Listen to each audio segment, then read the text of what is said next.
It's underscore Kisaka. This is my YouTube channel. I'm so pleased to have you back on this channel. To my returning subscribers, thank you for always coming back to watch my videos.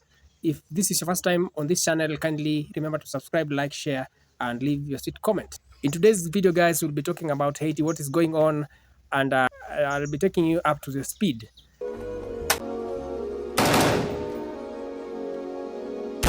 Jimmy Cherise a présenté tête li takou yon moun k'ap protéger population, ça n'ka dit c'est que li a bay menti. Ou passé la saline, yo dit ou te nan massacre.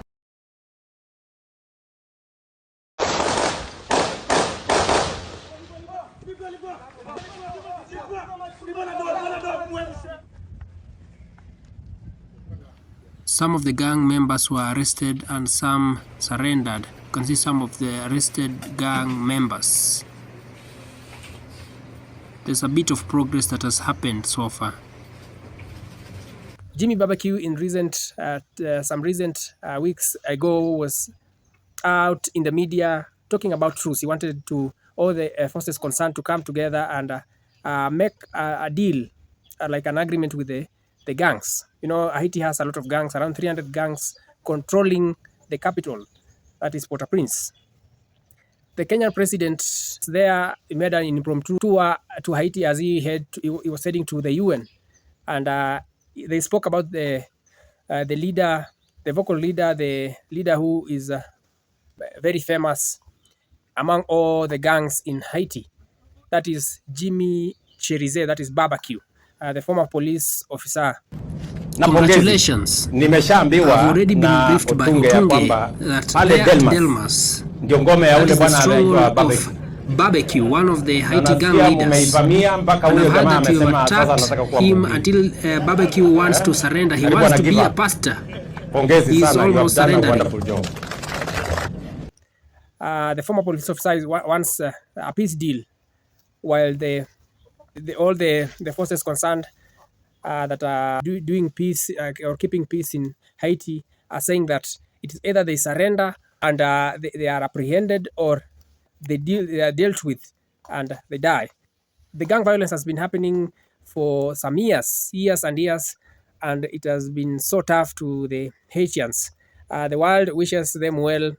We wish them to have peace, and also the Haitians themselves want peace. They want to be like other countries. You know, at the moment, if you tell anyone to travel to Haiti, they don't want to because of the gang violence. But the truth is that not the whole of Haiti is in big turmoil. The majority of the part that is in trouble is the capital city. And if you look carefully at these gangs, at least I think they want power. They want a bit of power, and this is what Jimmy Cherise, that is Barbecue, is trying to put. They want power, and that is why they are controlling the capital city. You know, in most countries, the capital city is the one that runs or rather contains majority of the headquarters. So if you pin down the capital city, it's like you have pinned down the whole country. So they are doing that, and it is actually not how do I put it? Most of the people are going through a rough time because with the gangs. Looking at the history of Haiti, there were leaders that were funding the gangs, and also the gangs earn by abducting people and extorting people. That is, if you are operating within a route, you have to pay them. They'll kidnap people and then demand ransoms so that they can sustain. Also, there are some. It is said that there are some elite people who are also funding them. So it is very complex. The thing going on in Haiti is very, very complex. We should pray for them, and also we should ask ourselves, in the end of the day, when the whole capital of Haiti, that is Port-au-Prince, has been all the gangs have been wiped away, what will be the next step? Since some of these gangs, as I've been putting, there are some people who don't even call them gangs. They are calling them armed groups, because some of them are taken to be part and parcel of the politicians, of the political, what the politicians use. That is some of the who are in power, and those who are not in power are using some of these gangs. What will happen afterward? Because the moment there's preparation for elections, the current acting prime minister they are putting plans for elections to happen. It's a good thing election will happen, but what will be the aftermath? So this is the Kenyan president also was planning that, despite that the Kenyan police, the Jamaican police, and the Belize police, and all those who are coming in to keep peace, they are planning so that it can be a UN peacekeeping mission, because it is about to expire them a period of 12 months, and the period is almost lapsing. So they want so that it can be extended. In the visit, most of the complaints raised, or rather what was the main issues that was raised by the Kenyan police service that are there keeping mission, is that they are short of some equipments, because some of the roads have been rendered impassable, and they have to wake up very early in the morning, like imagine from 3 to 7 a.m. trying to clear the road, but it's not that easy. So they're waking up in the morning, and they are short of equipments. That was one of the things that was evident. And there's one of the officers who spoke to the Kenyan president said that Kenya has good equipments, and they thought that when they arrived in Haiti, they were to receive some of those equipments that were in Kenya. So he was requesting for the Kenyan president to send some of the equipments from Kenya to there. Wacha mimi niwashukuru sana. Tena pongezi. Congratulations, kudos to what you have done. Kazi ya maajabu. You have done a miraculous job. The citizens of Haiti and the leaders whom I've spoken to recognize you for your courage. They recognize your workmanship, professionalism, and courage that you have. The way I told you not to let me down during deployment, I'm glad that you are sticking to my word. You guys are focused. You guys are ready. You have done an exemplary job. You have raised the Kenyan flag so high and raised the bar, and shown the doubters that this mission is possible. Many people had a lot of doubts and were worried about this mission. But with your training, any crime that is anywhere, you will deal with ruthlessly. Gentlemen, I'm really proud of you. Progress being made around the port, and that more vessels, larger vessels, are now docking at the port, and you with your brothers in the Haitian National Police are working together to make sure that environs around the airport is secured so that we can begin to open the economy of Haiti. I have been informed by the government here that schools were supposed to open earlier. They will now open on the 1st of October, and they are asking you to work with the Haitian National Police to make sure that children go to school on 1st of October.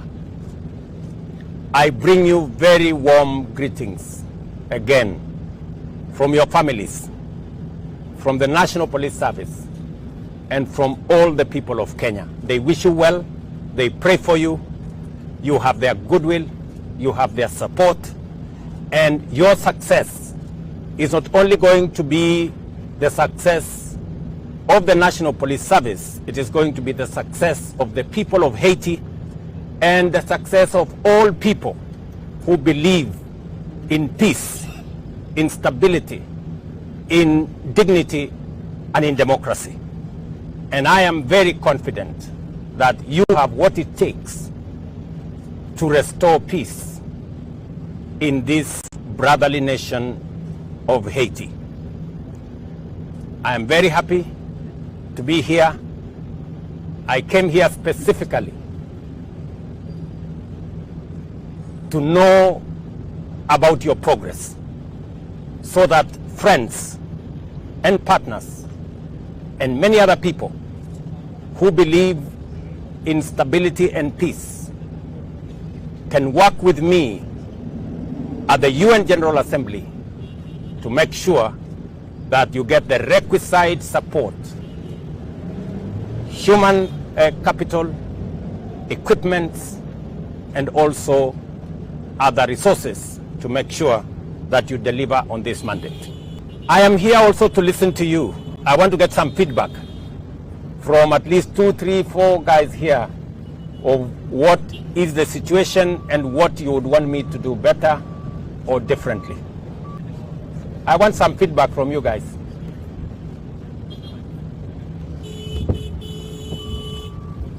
I want some feedback. Very good. Okay.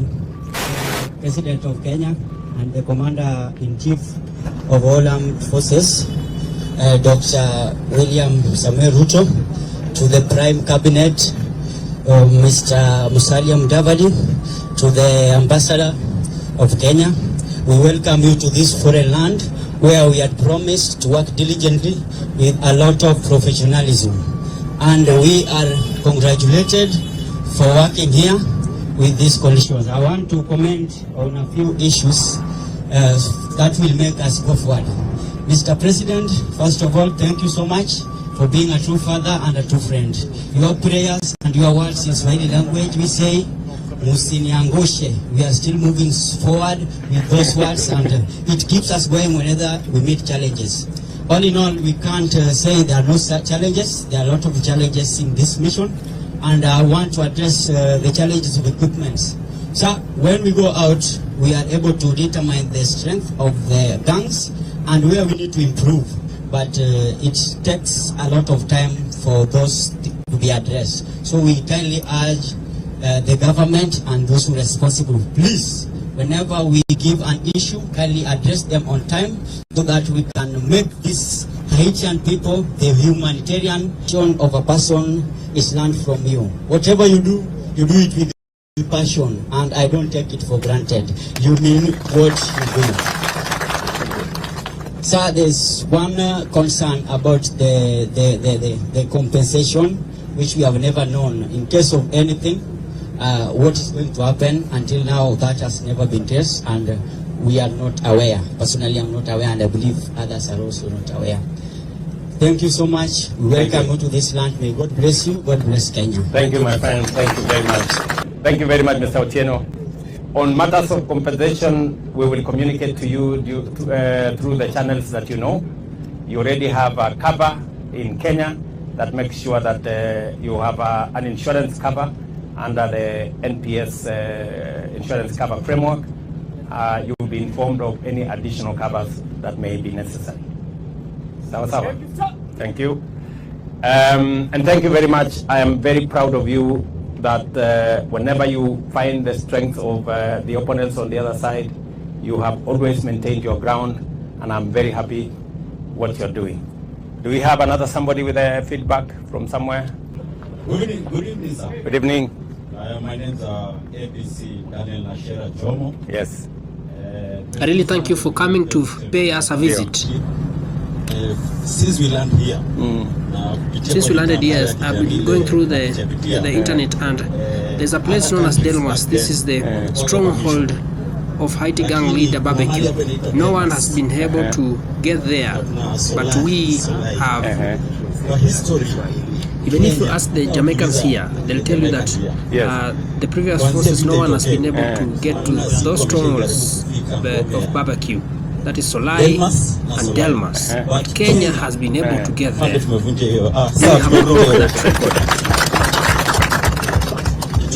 The second thing is I'm an operator. Nimefanya advanced tactical rural and urban operation. Yes. Na HA US. Highly trained. Yes.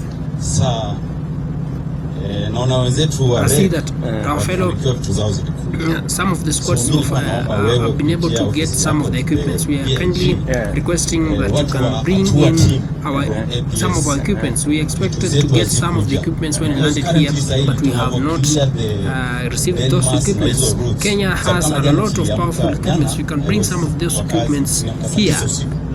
Like we started the operation yesterday at 3 a.m. in the morning, and I can attest that clearing some of these streets is a very, very hard task.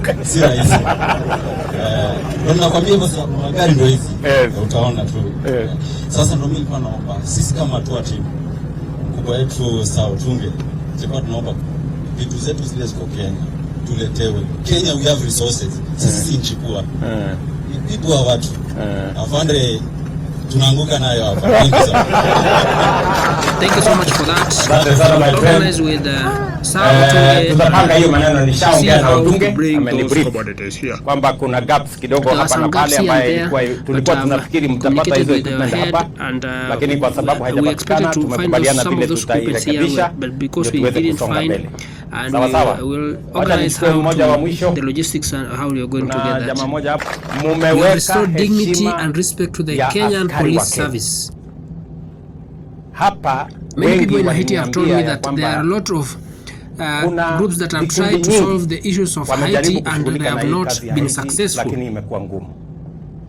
But today, as I speak, there are a lot of countries that want to come here to help in solving these problems. We have seen that indeed it is possible. Thought this Haiti was mission impossible, but today they have changed their mind because of the progress you have made in collaboration with Haitian National Police.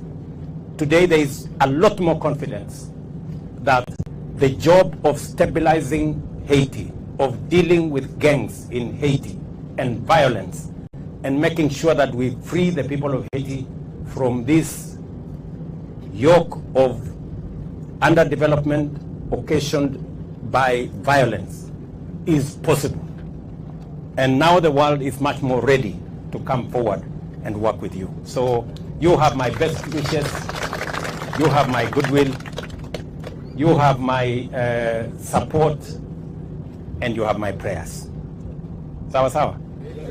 So because we have to go, again, as I stand here in this soil in Haiti,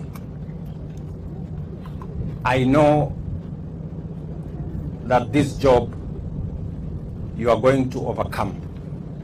I know you are going to succeed.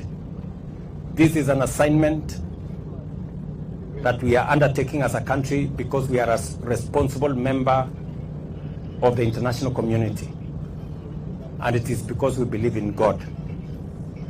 Sindio?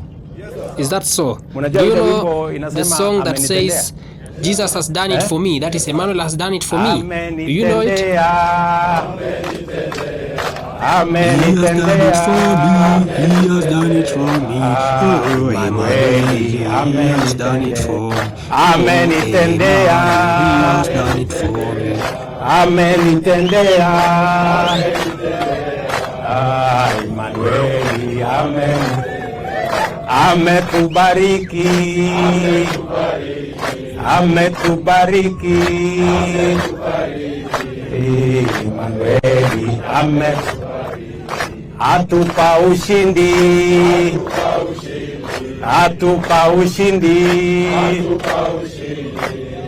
Emmanuel, atupa ushindi. Ametutendea. Ametutendea. Emmanuel, ametutendea. Tutapata ushindi. Tutapata ushindi. Emmanuel. Let us pray. Heavenly Father, we stand before you this afternoon in this land of Haiti with these men who have stepped forward as ambassadors of peace. We know, God, that you are the author of peace, peace that surpasses all human understanding. We pray, Heavenly Father, over this land of Haiti. We pray for the children, the men and women, the government of this land. As we participate in a small way as agents of peace, we want to pray, Heavenly Father, that you, the author of peace, shall bring peace and stability to this country. That you shall defeat evil people, criminals and gangs. We pray, Heavenly Father, that as these men from Kenya and other countries, as they work for the peace of this country, you will give them success. You will give them wisdom. You will give them firepower to overcome. Father, we pray, and I pray for these men and women who have committed themselves to be agents of peace. I pray for their families. I pray, Heavenly Father, that you will protect them. I pray, Heavenly Father, that you will give them success and that they will stabilize this country, and in a very short time they will come back home after they hand over the responsibility of securing this nation to the Haitian police and Haitian security. Father, we want to pray against witchcraft and against idol worship. We want to pray against the forces of evil that have strangled this land, that you will release Haiti from the hands of the enemy, that you will make Haiti a peaceful nation. We pray for the people, we pray for the children, we pray for the government, that you will give them what it takes to run their country well, for the welfare of men and to the glory of your name. We pray for the people of Kenya back home, that you will secure our country, that you will prosper our country, that you will make us a nation unto you, a nation that respects you. Father, we pray even for the assignment, the commanders of this MSS, the Haitian police, that Heavenly Father, you will help them and you will make them succeed. Even as we depart, we pray that you will grant us your peace and journey mercies and give these dear ones, keep them safe, even as I undertake this assignment. In Jesus' name we pray. Amen. Asante sana. Pongezi. One of the officers also was talking about remuneration. As their remuneration has been delayed, they are hoping to all these issues to be addressed. The countries are still planning to send or rather deploy more of these security officers. Jamaica had only sent 24, that is 20 soldiers and 4 officers, and Belize 2. And with Kenya, they our 400 and 600 are about to, very soon they'll be on their way. Earlier on, some months back, one of the Kenyan cabinet secretaries was interviewed, and he said that Kenya is there for money, not for the peace. I don't know, it is what he said. So we are wishing peace to Haiti, but my question is that because I'm not an expert, and looking at what is going on in Haiti, it's very complex. And in fact, the UN has issued a warning that some of these gangs might end up spreading in other areas, because looking at Port-au-Prince, the slums and some of the regions that are being controlled by these gangs have been are really very technical. You can't even be able to pass. Even the police officers of Haiti fear going there. And also the guns that these guys have are of high caliber. It is said that most of these guns originate from Florida in USA. So the problem in Haiti is very complex. And also remembering that the former president who was assassinated in 2021, it was just 1 week after he discovered that there are some planes that were passing from Colombia and Venezuela carrying cocaine to the US. Once he discovered that, and he ordered the airport, it was an airstrip that saw those planes passing, and he ordered the destruction of that airstrip. 1 week later, he was normal. So looking at what is happening in Haiti, it is very complex.